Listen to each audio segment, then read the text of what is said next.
La película de Kingdom está siendo vista por miles de personas en el mundo y en ella Jennifer Garner interpreta a un agente del FBI. Está rodeada de luminarias en el set como por ejemplo Jamie Foxx y la recibimos con honores como otra de nuestras estrellas invitadas en 35 milímetros.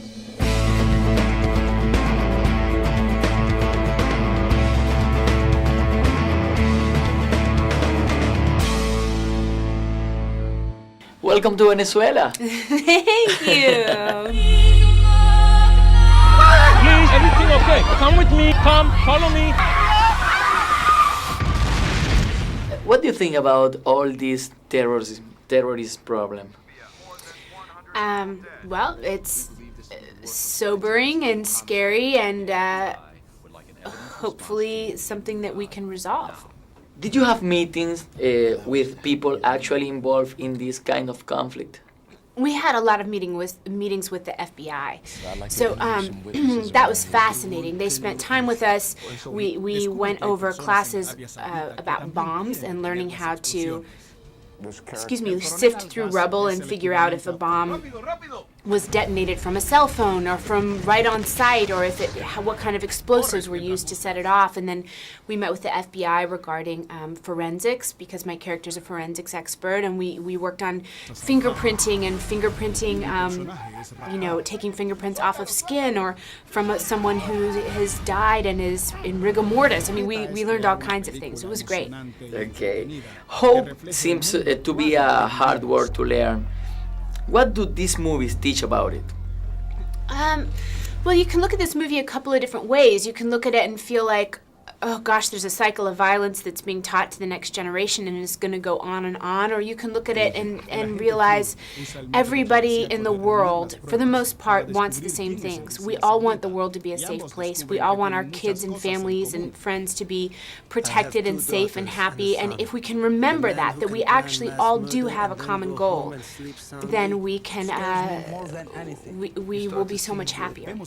War can reach us. How can we give peace a chance?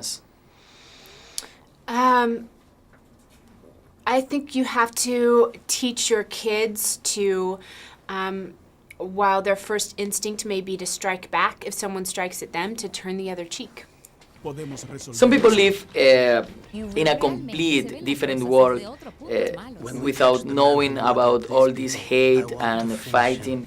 Do this lack of interest affect even more the situation?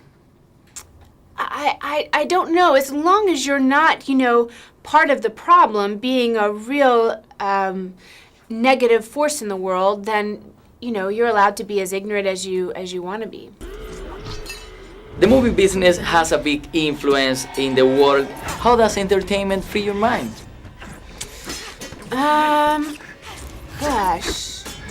The thing that I love about this movie is that first and foremost, it really is a piece of entertainment. It's something that is incredibly tension-filled, that the story is very clean and easy to follow, so you don't get your head all, it's not a political lecture, in other words. It's not something where you feel like someone is standing there teaching you, this is what's happening in the world. You're very drawn into these characters and what's happening to them, and so a piece of entertainment should first and foremost be that. It should just be fun, and you should leave there feeling like, oh, you're all jazzed up. And then entertainment should, at its highest level, reach you in another way. It should be something that makes you reflect or think about the world differently, whether you see a painting or, some things on television, or you read a beautiful book, or, a movie. This film demands a lot of physical action. Are you always prepared for a movie like this?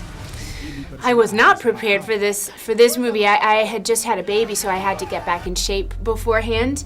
And then I loved it. It could not have been more fun, and I really only had one really hard day physically, and that was shooting this big fight.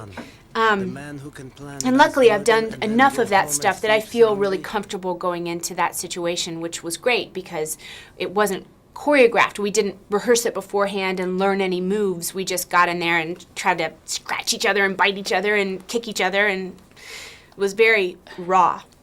Thank you very much. I'm very impressed because you are very beautiful. Oh, wow, preciosa. Oh, thank you.